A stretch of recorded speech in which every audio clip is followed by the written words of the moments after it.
Gain Reduction Committee. I'm Chairperson, Councilmember Joe Buscaino. I'm joined by Councilmember Curran Price of the new 9th. Today is Wednesday, August 20th.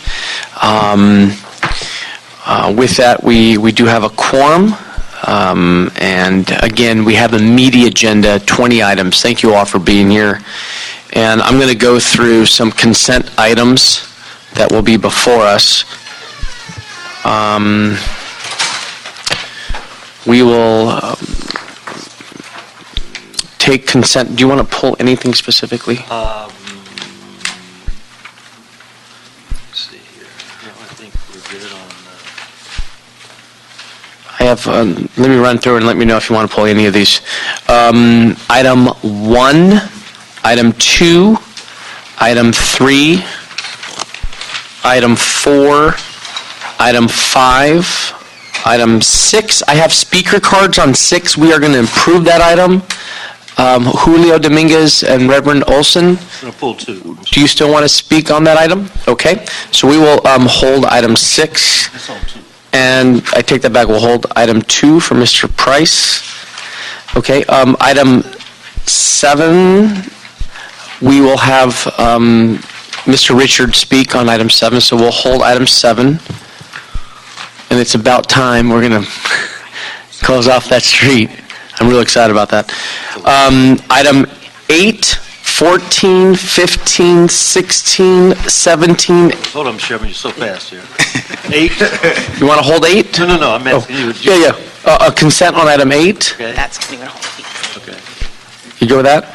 Yeah, 8's good. Item 14. Item 15. 16. 17. And 19. You know that? That's good in 2. I can. All right. Okay. You can take 2. So we are going to, out of those, we're going to hold 2, 6. No. Oh, sorry. I'm being- You're good with 2? Okay. Item 2 on consent, Michael. Okay. And then with that, let's begin. Oh, you know, I need to continue item 11 for 30 days. You okay with that, Mr. Price?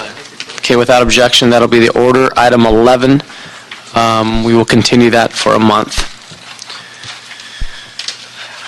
Okay. Let's, Can I just clarify that? yes, go ahead. So it's items 1 through 5, Yes, item 8, yes, items 14 through 17, yes, and then item 19. yes. Okay. Very good. Okay, with that, we'll hear item number 6 first.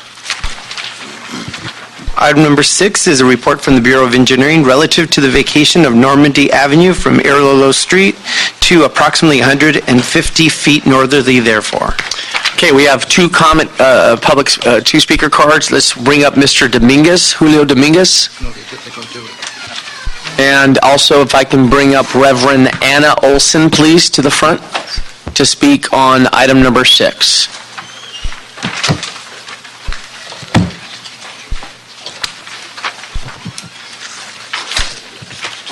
Good afternoon. Please sit. Thank you. Thanks for joining us. We'll start with Mr. Dominguez.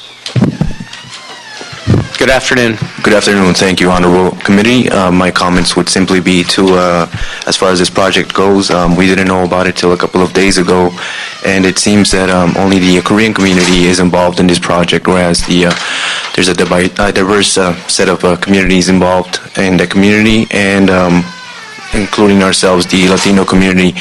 We see it as something that might serve as a segregational kind of action. And as far as that excuse me, as far as that project goes, I think it might serve as a segregational tool. So we would think and would like to have a word in as far as how this project is designed and is accepted. Thank you. Thank you. Reverend Olson? Yes, thank you for listening to us. My name is Anna Olson. I'm the pastor at St. Mary's Episcopal Church, which is directly adjacent to the proposed project. It's a small proposed closure, but I believe it has a larger impact on the Koreatown community than may have been anticipated. We only learned about the project through the notification requirement. You're okay, keep going. Okay. and were never engaged as a stakeholder, which is significant because when we encountered the project, there were already designs proposed, both of which significantly limit community access to what was previously a heavily trafficked street. I'm not necessarily against closing streets. I think there are good purposes for that, and my conversations in the community indicate that many of our neighbors agree. But this continues a pattern that this project is sandwiched between two other projects that were built on public land using public funds and have had a significant impact on the local community and have severely limited access, particularly to the majority Latino residents of the neighborhood. At the time we encountered the project, no Latinos had been engaged in the planning process, and the entire process was meant to reflect only one of the several important cultural groups that are present in Koreatown. So my concern is that I recognize that you're going to approve the project, but that the City Council takes some leadership in insisting that the planning process include the neighborhood and include stakeholders. There's already substantial ethnic division in Koreatown, and projects that hand the keys over to whoever has enough money to provide maintenance will just exacerbate those tensions. Thank you, ma'am. Thank you. Do we have anyone from Mr. Weston's office? Anyone here from CD10 to speak on the item? No? Okay, Mr. Thank you very much for your Can I comment. submit? Please do, if you can get that over to Michael. Thank you. Jordan's here. Do you want to speak on the item?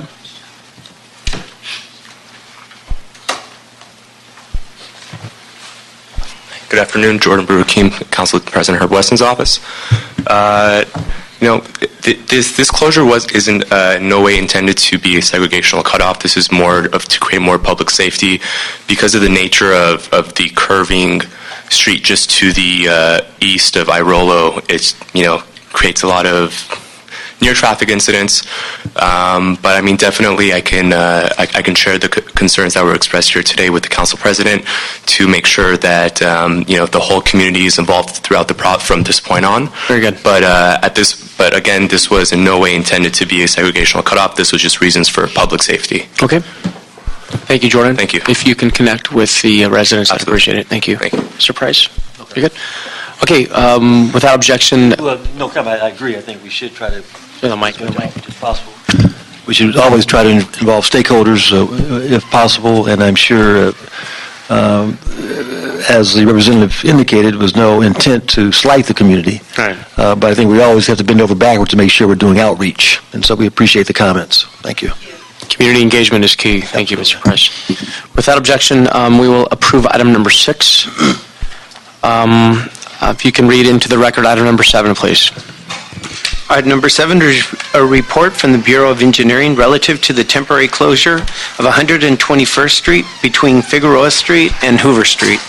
Wow, we have arrived. We have arrived. Praise God. We are here.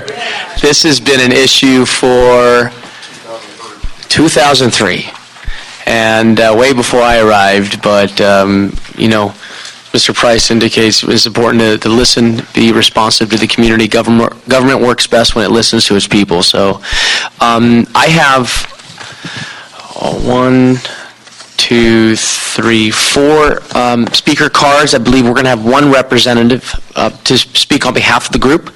Let me welcome Louis Richard. But for the record, I want to indicate Ms. Simpson's here, Ms. Woods here, Ms. Gueno's here.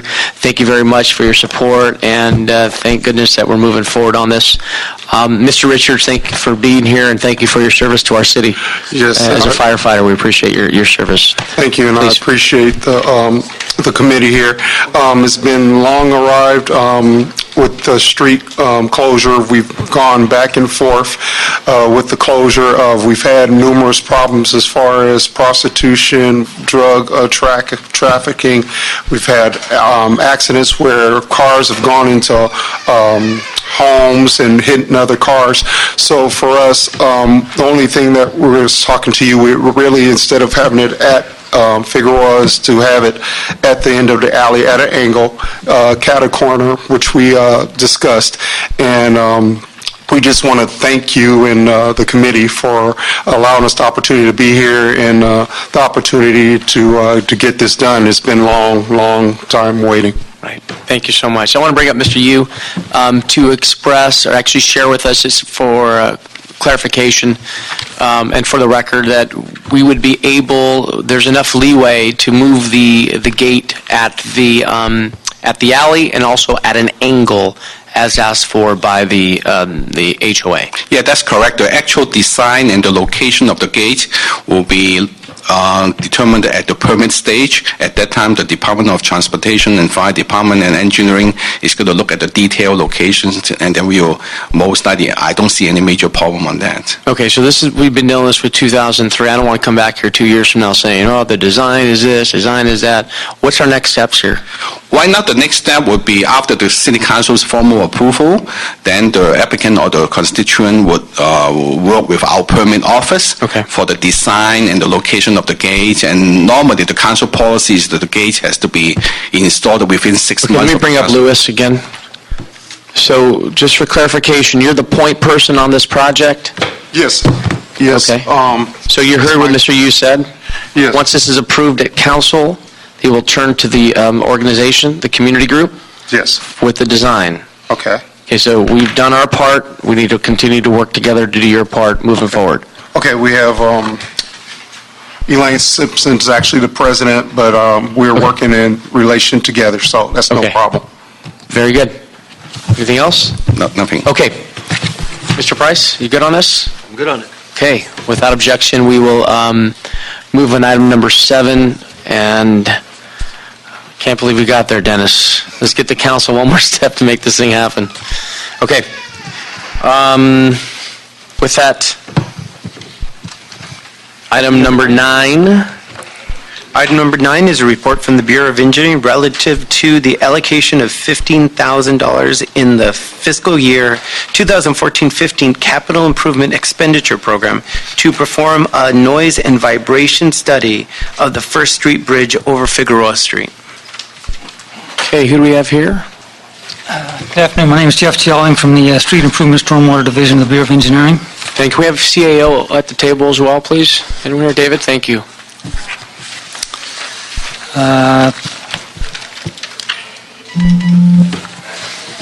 So this is under the First Street Bridge, right? Correct. As we cross Figueroa. Right. And for those of us who traverse on that way, we see and feel the bumps. Can you just walk us through that? Yeah, the bridge was retrofitted with steel-based isolators in 1998 because the bridge doesn't have a normal footing under it, so these metal plates were put in, and as the large vehicles go over, the metal plates vibrate and they make noise and they hit each other, and we've received complaints from apartments that are close by. So since then, the city has also performed some modifications to try to reduce the noise, but has not been completely successful. We still get complaints. So in 2003, there was a motion for us to use $15,000 to perform a study to analyze the noise and the vibration and to see what we can do to take care of it. So we've hired the consulting firm HNTB to perform this study. You say you fired them? Hired them. Oh, hired them, okay. Yeah. Sorry. So they will be giving us temporary and long-term mitigation measures and advice on whether it's possible to remove and replace the bridge. Mr. Hirano, the CEIP, give us just a 30-second snapshot of what it is for the people listening, all the hundreds of thousands of people listening to committee here. And then the question is, do we have adequate funding in the CEIP? David Hirano with the Office of the City Administrative Officer. The CIEP is the Capital Improvement Expenditure Program, and that is the group of capital projects that Council and Mayor have approved in the current year budget that all departments are working on.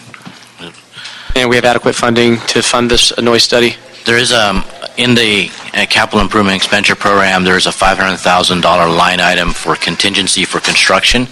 However, the CAO's authority to move that money only exists for projects that are currently approved by the mayor and council. This project has not yet been approved by the council and the mayor. And will this have an impact on other projects?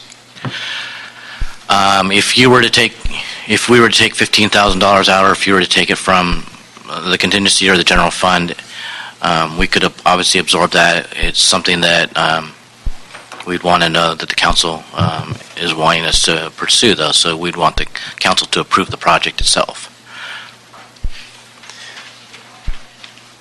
Okay. Mr. Price? No questions. Okay. Well, without hearing any objections, we'll approve item number 9 and send that to council. Okay. Thank you so much. I know we have members of the public here to speak on item, we're going to hold item 10. Give us a few minutes on that. Let me skip to item number 18.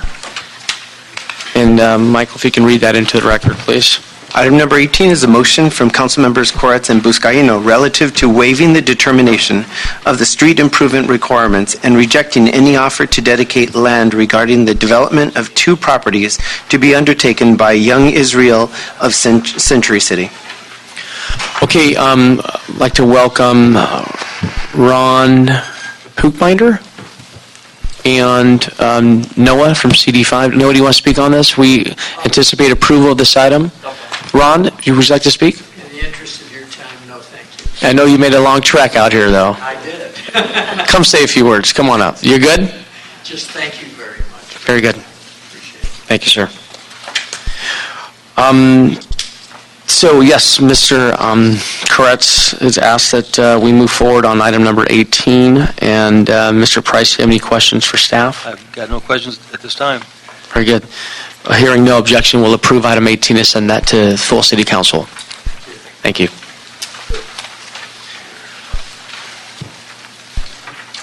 Okay. See Ann's here. Let's take item number 12.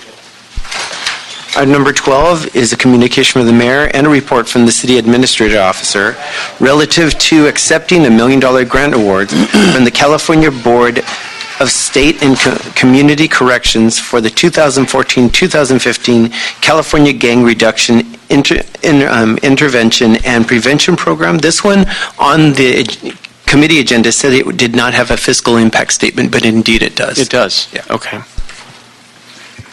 Welcome. Good afternoon. Do you want to say a few words on the program and the grant dollars, where it came from, and why? Maybe the question that Mr. Price has, why not our districts that have grid zones? Okay. That's the question I had. All righty. Well, that's... Why not in CD15 and CD9, but CD7 and 14, these grant dollars are going to? I understand that might be a concern, but I'll just, for the record, it's Ann Trebley from the Mayor's Office of Gang Reduction and Youth Development, and I don't know, Cammie, if you want to... Cammie Fong, Office of the CAO. Certainly. Well, I'll go to that question first. This is a formula grant that comes specifically to the city LA for gang prevention and intervention services from the state. A formulaic grant that we've gotten for the last several years.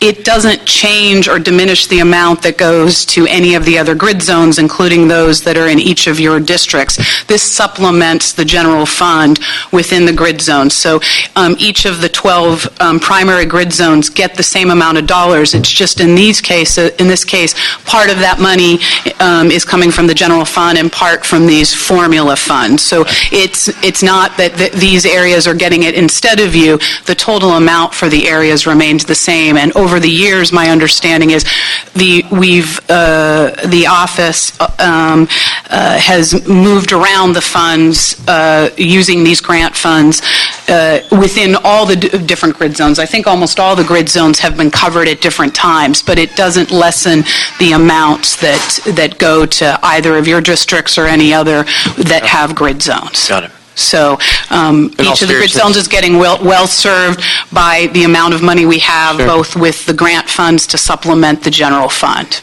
Great. In all seriousness, I've said this as a senior lead, gang crime has no zip codes. Indeed. And this is going to help with our ongoing efforts in reducing gang crime and helping with our intervention prevention efforts, something that I'll continue to support. Mr. Price, question, sir? I too support the grid. I was a little disheartened when I learned by you, in fact, that our budget had been cut a little bit because it hadn't been utilized. And I was just concerned that, we weren't going to be penalized because of funds that weren't used previously in this situation. No, absolutely not. Not with regard to these grant funds. As we had that conversation about what we need to do specifically in your district to help support the most effective use of city funds in your particular district, working with our agencies, just as we sometimes have to. As I think you well know, with our community-based providers, we have a whole range who are working very hard on prevention and intervention throughout the primary and secondary grid zones. Some of our agencies have a higher capacity and are more fully developed than some of the other agencies, so sometimes we have to work more closely with them to work to make sure the funds are well spent, that we're doing our due diligence both to support them as an agency, but also to make sure that public funds are being spent in the best way possible, which is why we came to talk to you, because we wanted to make sure that we could fully service your district and the residents there with the great need there is for prevention and intervention in CD9. Now this, Mr. Chairman? Yes, sir, go ahead. This $1 million is, no small change. Mm-hmm. It's a nice little hit. Is this a recurring grant? Do we kind of get this every year? Or Yes. How does it work? Yes, How we long do have you get... been getting it in Since 2008, it was... from CalGRIP?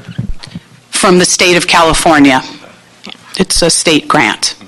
And we've received it for the Yeah. last several years? Yeah, saying we're since gonna do the same 2008 was the stuff? first year. And it's not one that we have to apply for a grant in a traditional sense. It's formulaic. It's been set aside for us from restitution funds that come back from court cases. So it was a way to direct funds to the city of LA year over year without us having to do sort of a more traditional grant application and renewal process. It's not a competitive grant where we compete with others. This is one that's set for the city, and I think some time ago the determination was made that grid was the appropriate place for these funds to be used so that it would go back out into the communities and the community-based organizations that do the prevention and intervention services. All right. Now, sitting in council today, Senator Price, we had 15 full members today, 8 of which are from, I know some people at the state of California. How can we leverage these relationships that we have, with Mr. Price here and others to not only continue the flow of funding for gang intervention, but also to up them a little bit and increase these dollars? Well, that would be terrific if we could increase them. As you well know, we've had these conversations before about even just the reduction in the grid budget this year. And I think looking ahead, we know there's still a high need in these areas, and some areas we haven't been able to serve. So we're certainly happy to work with any of the council members to see how we can leverage grant that. writers do you have on your staff?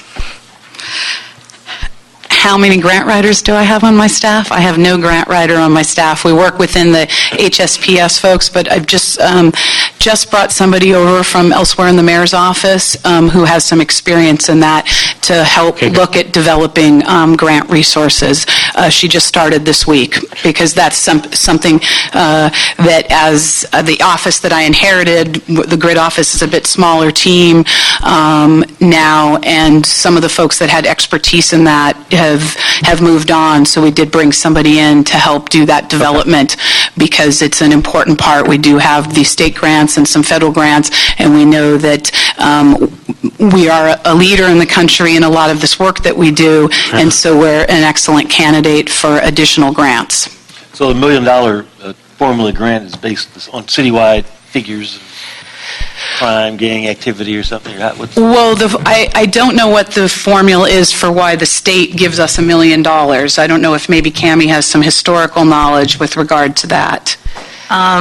This occurred under Governor Schwarzenegger when they were looking at how big the issue was. You mean so it went from nothing to all of a sudden we started getting $1 million for this program? Correct. Correct.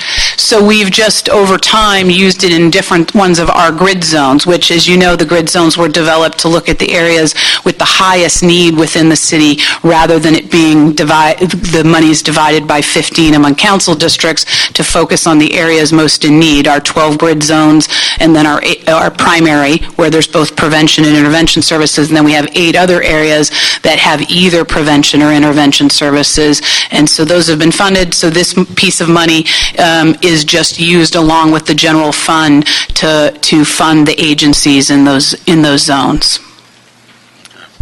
Anna, when I had my teen program at LAPD Harbor, we benefited from some juvenile justice dollars. Is that from the federal government? What is it? JJC PA. Yes. Okay, and we have a champion in D.C., and Mr. Cardenas, Congressmember Cardenas.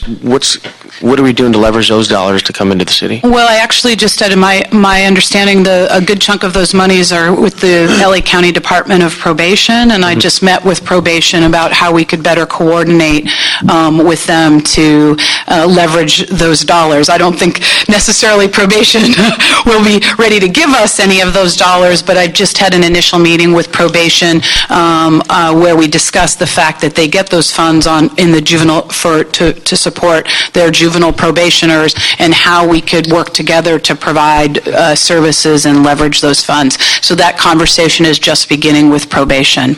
Well, another pot that may be available are the cap and trade funds. There's a pot. The cap and trade fund pot has a component for community-based stuff.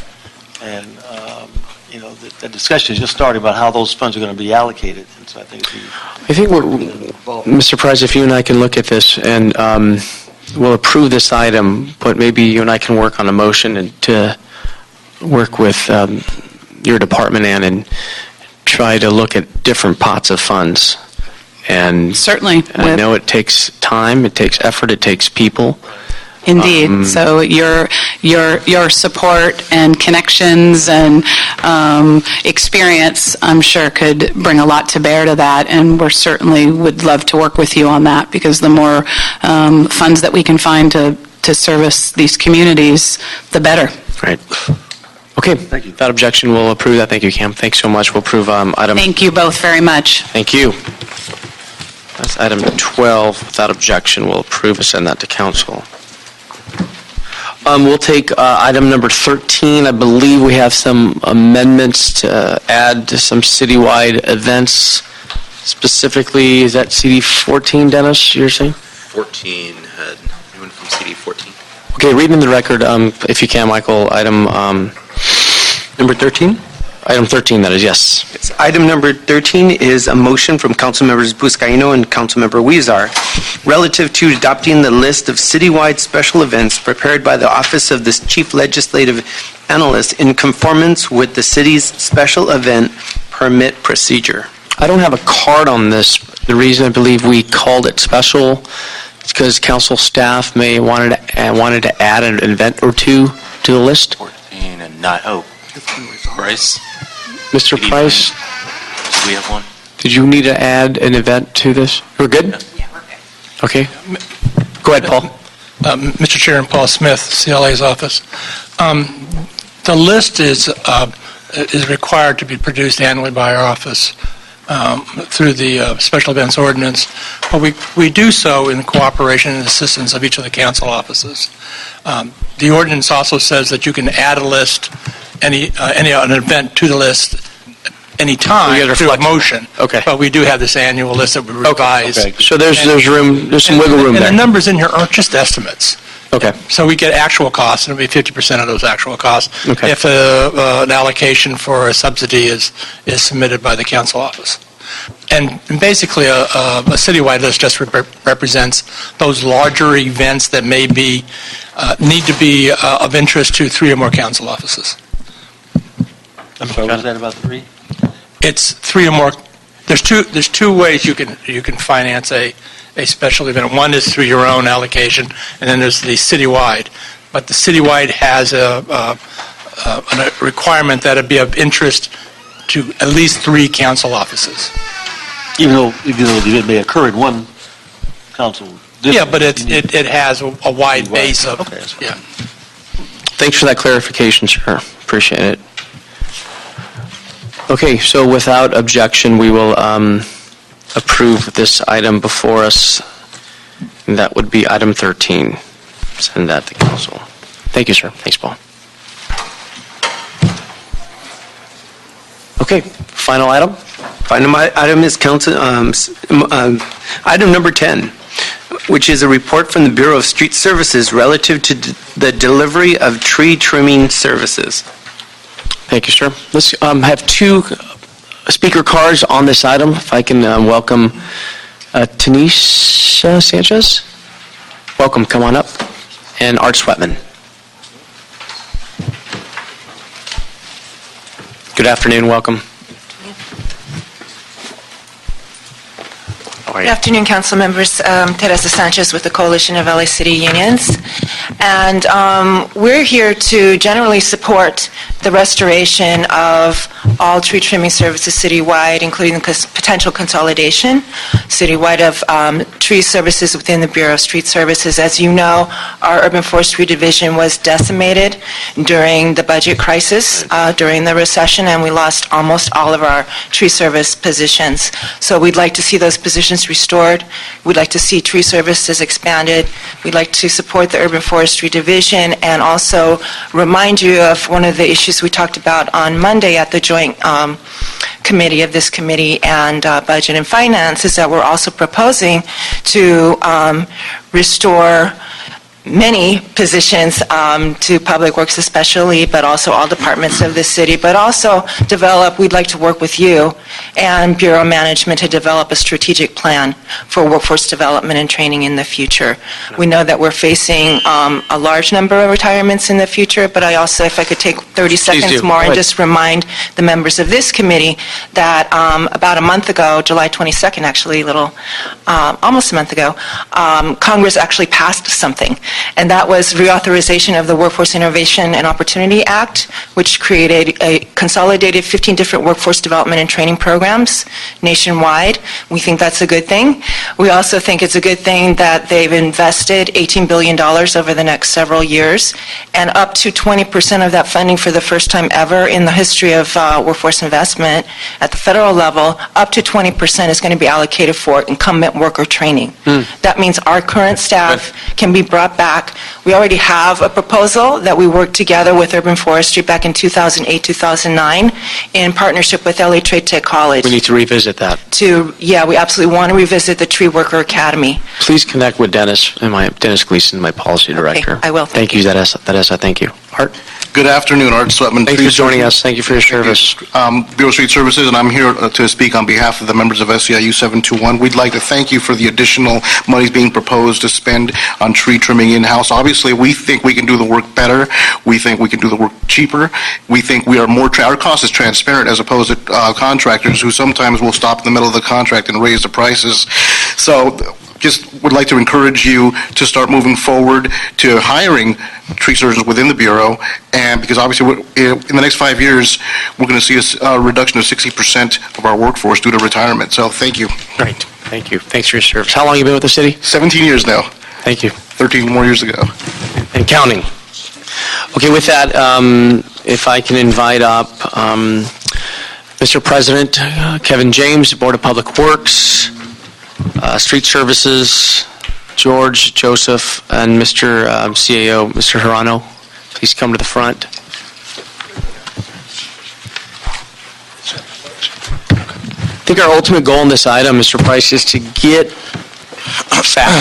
factual data on how much true costs are in this type of work that we do on tree trimmers, comparing it to contracting tree trimmers, doing it in-house.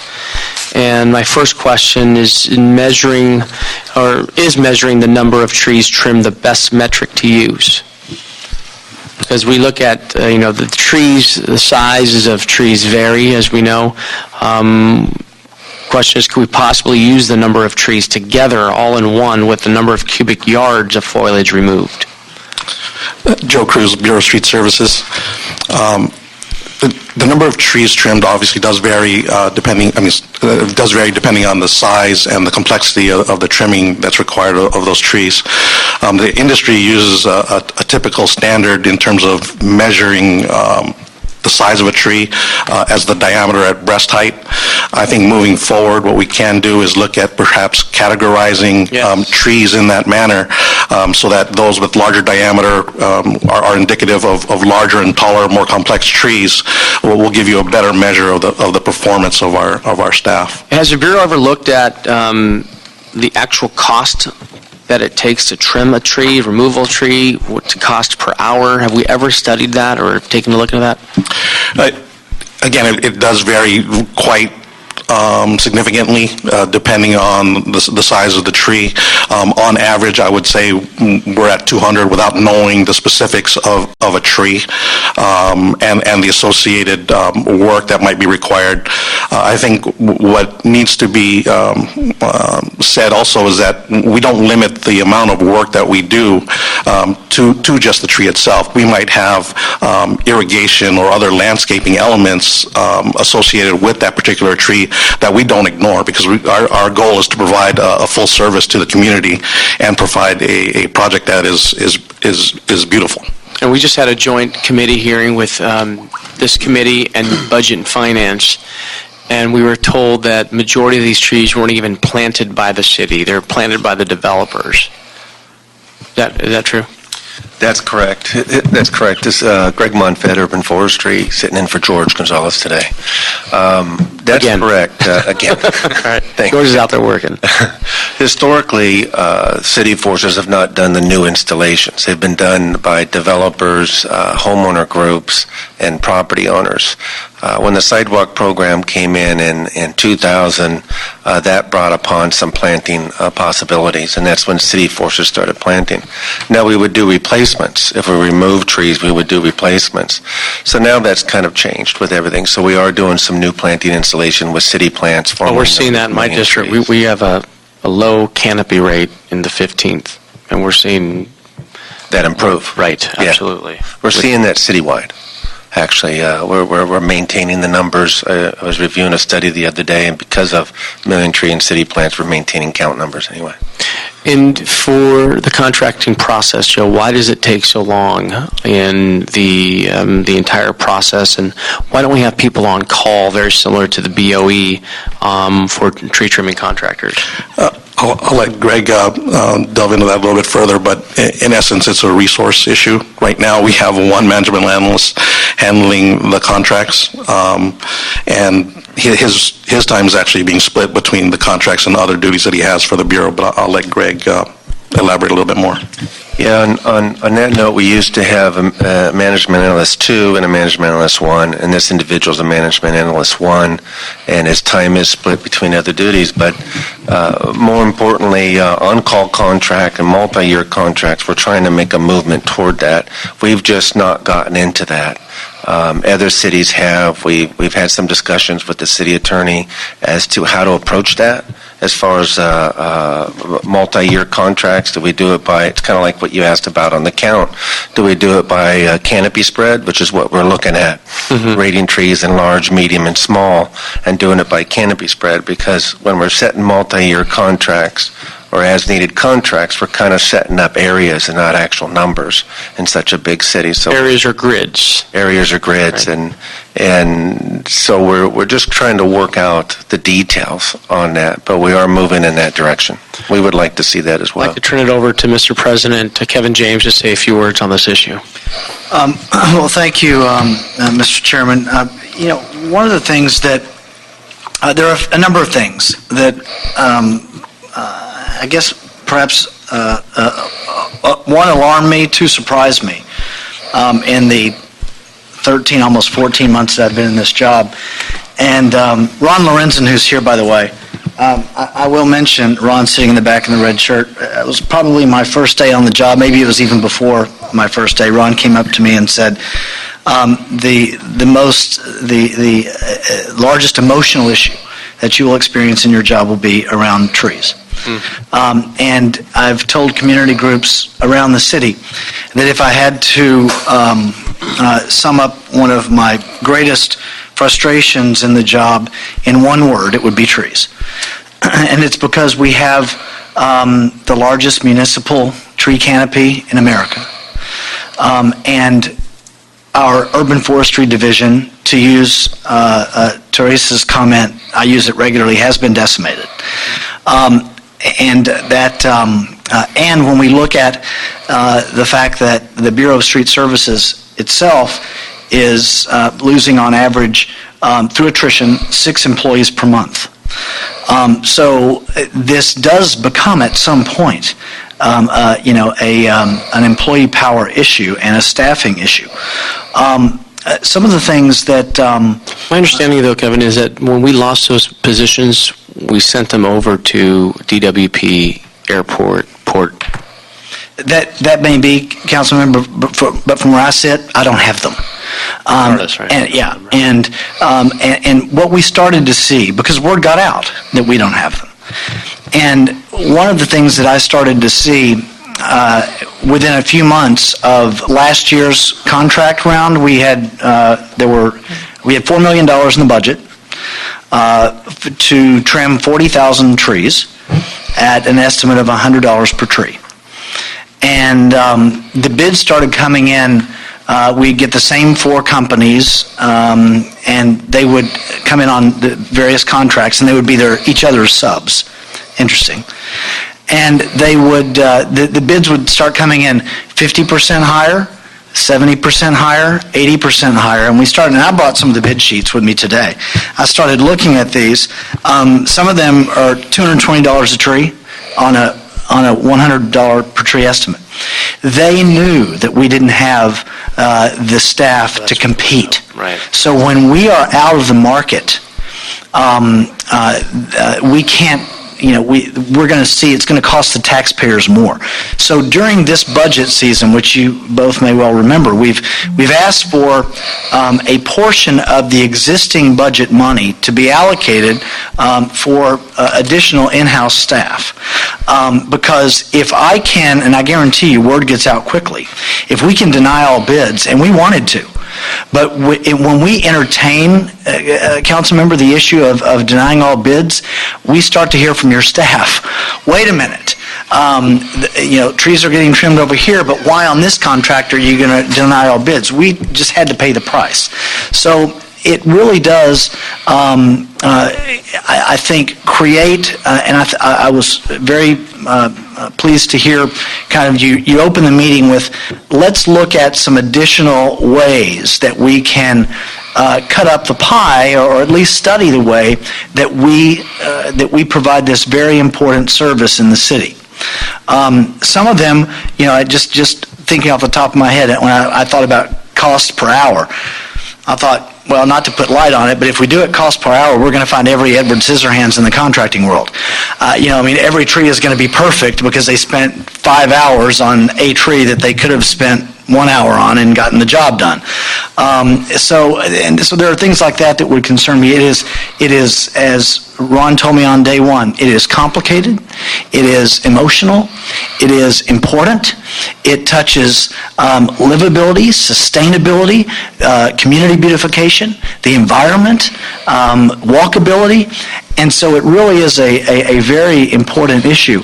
And so one of the things that I have wanted to do as we begin year 2, and I'll wrap up with this, is create the city work crew that has the support that it needs. It's not just the guys that are trimming the trees, but as Mr. Monfett mentioned a moment ago, there is some administrative work that must take place.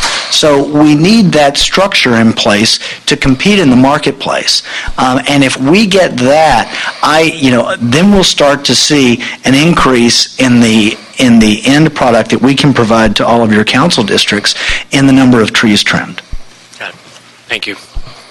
In talking about the cost analysis, to the CAO and Mr. Hirano, the report that was generated from the Bureau of Street Services and those numbers that were in the report would you say that those are accurate numbers?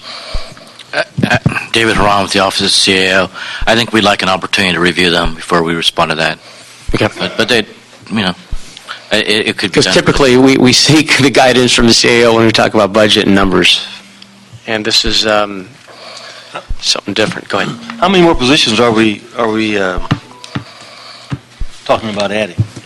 In Attachment A, it identifies 45 positions for city staff, and that's in comparison to the 5 staff now currently managing the contract costs.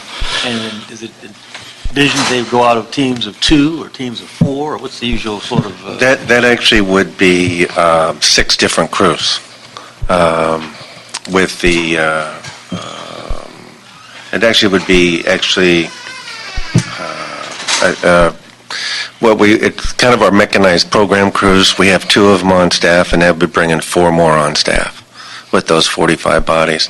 But we've reconfigured it in a different manner, cutting down on staff and cutting down on equipment, utilizing roll-off bins rather than truck tractors. So we're using 1 truck driver per 2 crews rather than a truck driver per each Truck driver crew. and 3 other crew members or 4 other crew Well, members? we've got 5 other crew different members? positions, tree surgeons, assistants, truck drivers, and light equipment operators on the crew. So there's different positions on the crew. Depending on, yeah. And Councilman, if I could just also take a step back so I can identify with more clarity what we're recommending in our report. Yeah.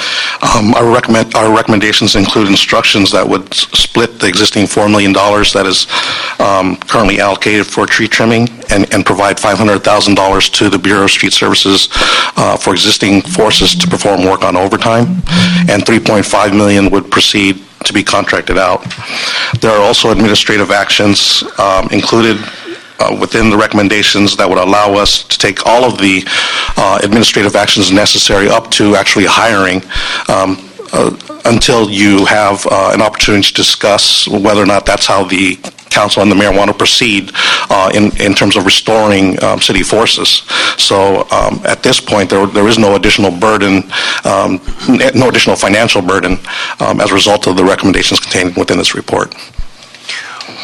Let's talk about the financials of this and the indirect costs, because it seems like in the time that I've been here, in the short time I've been here, it seems like we're pricing our way out of business. When it comes to indirect costs, can you explain to us what the CAO determines, what the formula is, which other departments include indirect costs in pricing? When we look at indirect costs under the Charter Section 1022 process, which is most applicable to the situation, we basically apply the costs that would not be there if these employees were not hired. So it's mostly your fringe benefit costs, your health and dental, retirement costs. Those are the ones that are applied as indirect costs. And when it comes to contracting out, In some instances, when we have large groups of employees, we'll do more as well. is there a specific formula that you use in the determining the indirect costs of contracting out? Yeah, we tend to use the controller's guidance on the cost allocation plan when we go forward. Cap costs. And they can be very high for different departments.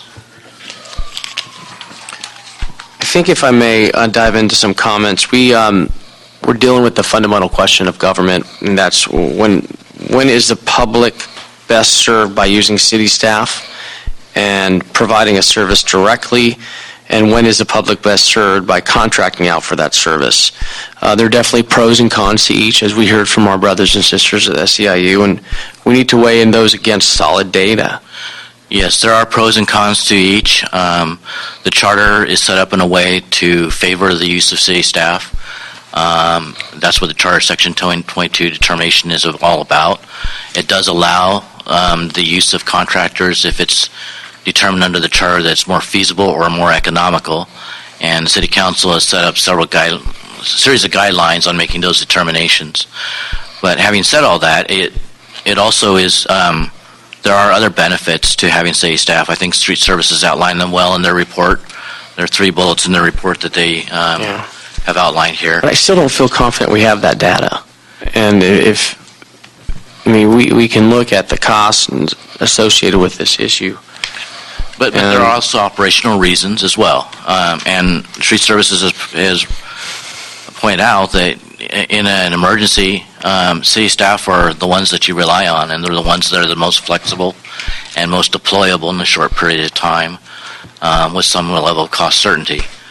Contractors do not have that same flexibility and deployability, and certainly don't have the cost certainty in an emergency. And what we're situation. currently doing, just counting the number of trees, I still think it just doesn't, it reflects poorly on the exact count, and by not having the accurate numbers. When the Bureau of Street Services responds to emergency situations, we actually track the number of calls. In the last windstorm event, I think, which occurred over a period of 2 weeks, correct me if I'm wrong, Greg, 2 or 3 weeks, we had in excess of 1,000 calls just for that one event. And you hear the mayor on the metric data, using different metrics to looking for efficiencies. You know, I'm not ready to recommend a course of action for next fiscal year without getting a thorough analysis and working with the CAO and also the Bureau. But what I think might be an interesting experiment to evenly split contracting with city crews and then objectively measuring at the conclusion of year one, and see which method produced the more results at the end of the day. Mr. Price. That's an interesting approach. I hadn't thought of that. Because if we don't have... Maybe we want to try to this value. I would add one more aspect. It may, to the extent it's covered, I at least want to put some inflection on it. Beyond just emergencies, when we do city events, whether it's Ciclavia and the movement of the Ciclavia route, there are a number of times that the Bureau needs to respond to specific council requests for any number of reasons.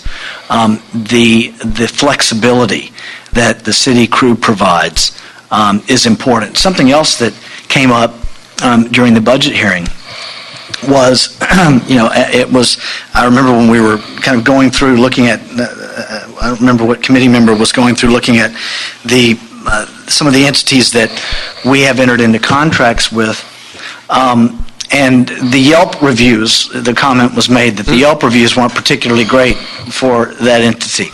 Well, with our process, it's lowest responsive bid. And so we may not get the best Yelp review, but that's not the system that we've set up to evaluate that. So, and the reason I make that point is that with our crews, we had the ability to mandate work performance, and get a better result in those circumstances. So it's something to be considered. And we ought to paint that picture clearly on that, and that's why there's talk that you outside contract and you get your bang for the buck. Is that true? We don't know. And what's the quality of it? And what's the quality of the service that's being provided? So let's approve this recommendation, number 2 of the Bureau of Street Services report.